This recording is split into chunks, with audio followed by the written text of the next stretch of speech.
Imagine a hot, dusty day in Ouagadougou, Burkina Faso, where the sun burns bright and the streets hum with life.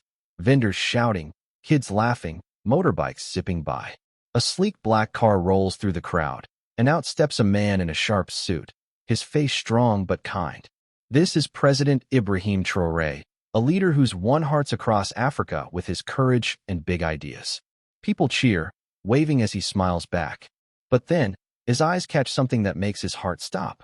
By the roadside, a man in torn clothes sits, his hands shaking as he begs for coins. Ibrahim stares, his breath catching.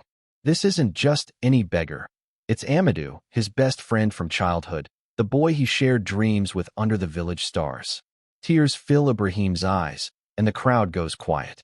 How did two friends, so close they were like brothers, end up on such different paths? Why is Amadou here, broken and alone? Stick with me, because this African tale of friendship, struggle, and hope will grab you and not let go. It's a story that'll make you feel every beat, and it starts in a small village where two boys made a promise that life would test in ways they never imagined. In the 1980s, in a tiny village called Kéra, nestled in Burkina Faso's dry, red plains, Ibrahim and Amadou were just kids, maybe 9 or 10, running wild through fields of tall millet. The sun was always hot, the ground hard under their bare feet, but they didn't care. Ibrahim, with his quick grin and bold ideas, was the leader, always dragging Amadou into some adventure, stealing sweet mangoes from a neighbor's tree or kicking a ball made of old rags until dark. Amadou was quieter, his eyes bright with dreams, his laugh so warm it could make anyone smile. They'd sit under a big, twisted baobab tree, splitting a mango, juice dripping down their hands as they talked about what they'd be when they grew up. Ibrahim wanted to be a soldier, strong and brave, keeping his people safe. Amadou dreamed of being a teacher, helping kids learn to read and write, giving them a chance at a better life.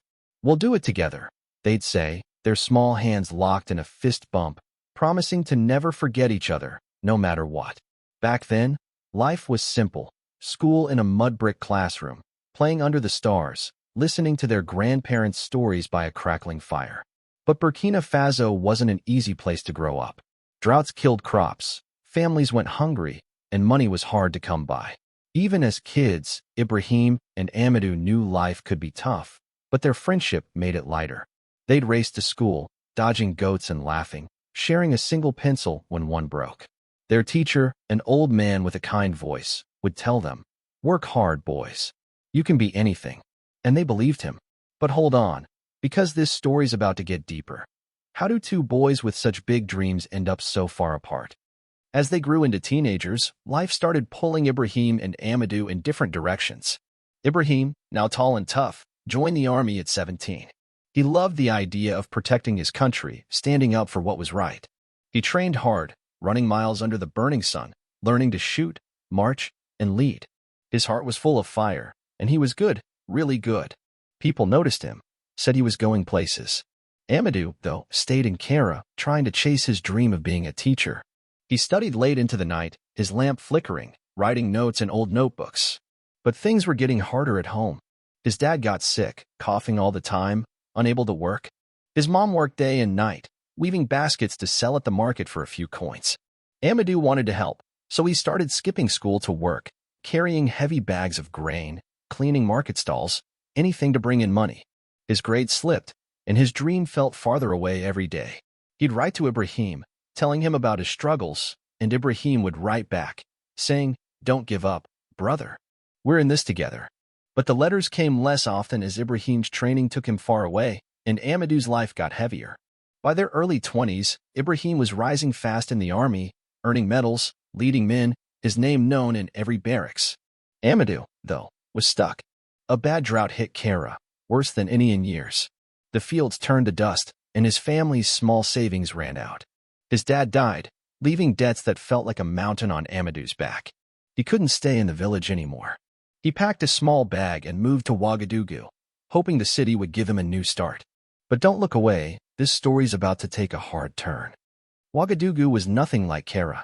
The city was loud, crowded, and tough. Amadou thought he'd find work, maybe even go back to school, but the city didn't care about his dreams. Jobs were scarce, and without money or family to lean on, he struggled. He found work here and there, cleaning shops, carrying loads, sweeping streets, but it was never enough.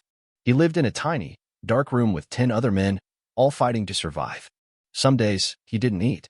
His mom, back in Kéra, was getting sicker, and Amadou sent every franc he could, even when it meant sleeping hungry.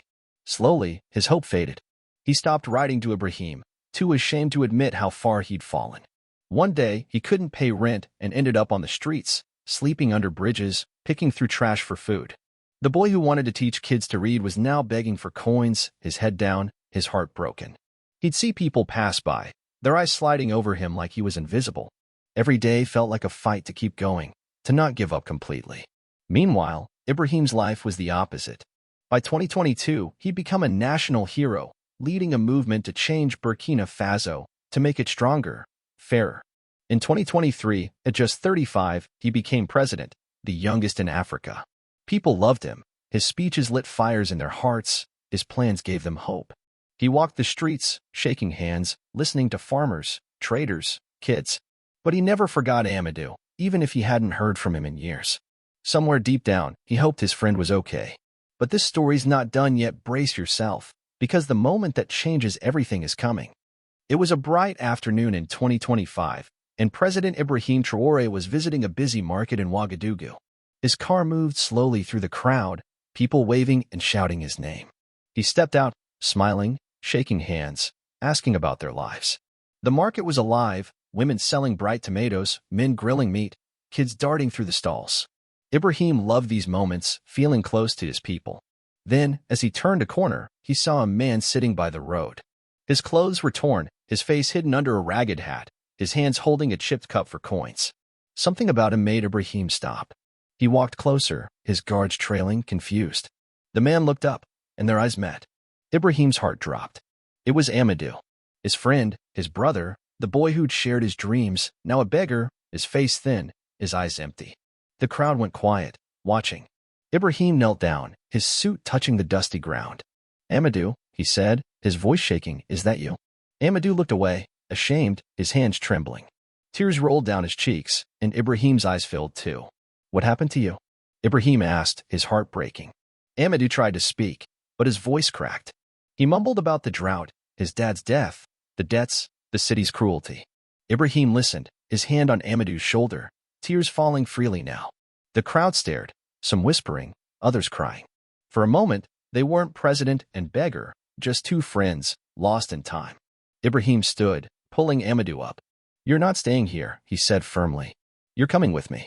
And here's where the story gets even bigger. Don't move, because what happens next will hit you hard." Ibrahim took Amadou to a quiet government office, away from the crowd's eyes. He sat him down, gave him water, food, clean clothes. For hours, they talked. Amadou told him everything, how he'd lost his family, his home, his hope. Ibrahim listened, his face serious but kind. "You're not alone anymore," he said. "We're brothers, always." He didn't just talk, he acted. He found Amadou a job at a local school, not as a handout, but as a chance to start again. Amadou, nervous at first, stepped into a classroom, his old dream sparking back to life. He taught kids to read, his voice shaky but growing stronger each day. The kids loved him, their eyes wide as he told them stories, just like he and Ibrahim used to share. He smiled again, a real smile, the kind that lit up his face like when he was a boy.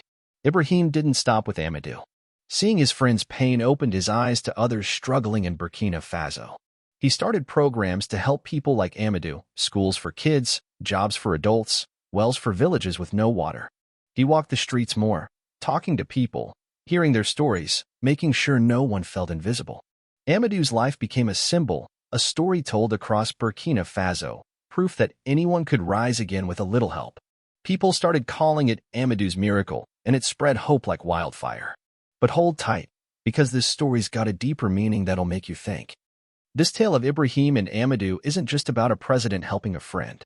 It's about the promises we make, the ones we keep even when life tries to break them. In Africa, stories like this are told around fires, passed from grandparents to kids, carrying lessons that last forever. Ibrahim's tears showed his heart, not his weakness. He saw his friend, not a beggar, and that's what made him a true leader. Amadou's journey, From a boy with dreams to a man on the streets and back to a teacher, shows that no one is too far gone to come back.